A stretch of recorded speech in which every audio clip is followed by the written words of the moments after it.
Hey guys, Miss Fearon here. Welcome to Unit 3, Note 6, Multiplying Monomials by Polynomials. So our learning target for today is I can multiply monomials by polynomials. So just a little review of our rules of exponents. Remember, when we multiply things that have the same base, so when we multiply, we add their exponents. So if I did x squared times x to the fourth, I would get x to the sixth. You add those exponents. When you have a power of a power, you multiply. So if I had x squared all to the third, I would end up with x to the sixth, because 2 times 3 would give me 6. And then anything to the 0 power is always a 1. So if I had x to the 0, I would just equal 1 and I would be done. The main property that we're going to use today is going to be our multiplying one. So you really need to remember that multiplying things with like bases means that I add their exponents. So here's our steps for simplifying expressions. The first thing we're going to do is we're going to distribute that monomial to each term in the polynomial. Remember, when you're distributing, you're actually multiplying each of those monomials. So keep in mind, when you multiply, we add those powers. Our third step then is combine their like terms. So put any x squareds together, any x's together, any xy's together, anything that's a like term, let's put it together.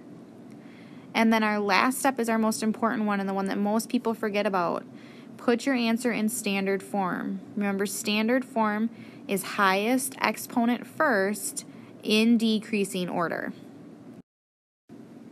So let's go ahead and look at number 1. We are distributing this negative 2x squared to everything inside of the parentheses. So when we distribute, we multiply the coefficients, but we add the exponents. So negative 2x squared times 3x squared gives me a negative 6x to the fourth. I get a negative 2x squared times a negative 7x gives me a positive 14x to the third. Remember that x has a little 1 there, so we have to add those. And then distribute the negative 2x squared times the 10, so I get a negative 20x squared. I am in decreasing order, so I'm already in standard form for this one, so I am done. Example number 2, we're going to multiply the first things. So 5 times negative 4 gives me a negative 20. And then a squared times a squared gives me an a to the fourth because I add those things. So 5a squared times 2a gives me a positive 10a to the third. Remember that imaginary 1 again. And then 5a squared times a negative 7 gives me a negative 35a squared.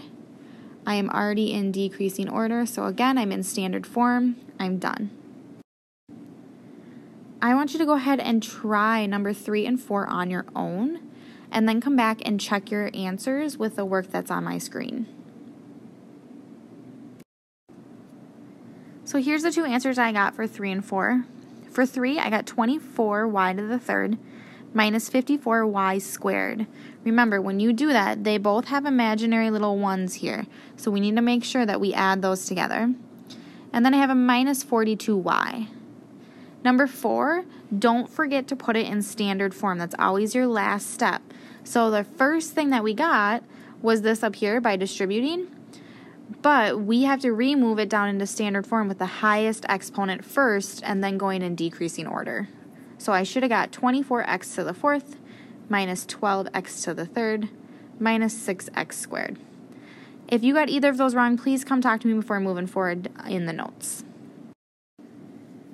So for number 5, we're going to change it up a little bit. I have 2 sets of parentheses going on, so I have 2 times that I have to distribute before I can then combine like terms and move into standard form. So I'm going to distribute the 4 through first. So I'm going to get 12d squared plus 20d. And now I'm going to distribute the negative d through. Don't forget that that's a negative d. So I get negative d to the third plus 7d squared minus 12d. From here, our goal is to combine like terms and put it in standard form. I do both of these in the same step. So I start with the highest degree. So the highest degree I have is 3. So I have negative d to the third. Now I'm going to deal with all of my d squareds. I got a 7d squared and a 12d squared. So I get plus 19d squared.